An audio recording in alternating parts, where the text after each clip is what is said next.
اپنی زندگی کو اس درخت کی طرح بناؤ جو تنہا کھڑے ہو کر سورج کی تپش برداشت کرتا ہے لیکن اپنے دامن میں آنے والے کو سکون بخشتا ہے۔ جب لالچ کے بازار عام ہو جائیں تو رشتوں کے شہر ویران ہو جاتے ہیں، چاہے رشتے خون کے ہوں یا دوستی کے۔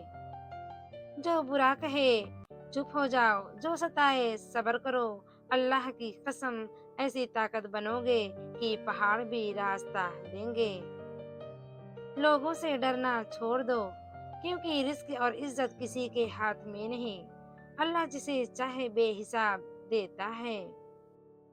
حضرت علی رضی اللہ تعالیٰ عنہ نے فرمایا، دوست کو دولت کی نگاہ سے مت دیکھو کیونکہ وفا کرنے والے دوست اکثر غریب ہوتے ہیں۔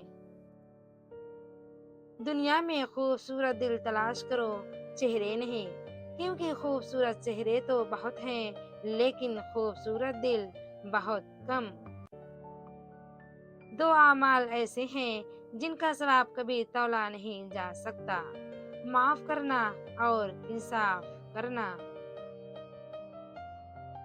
حضرت علی رضی اللہ تعالیٰ عنہ نے فرمایا، یقین رکھو جتنی گہری دعائیں ہوتی ہیں اتنی ہی سنہری تقدیریں ہوتی ہیں۔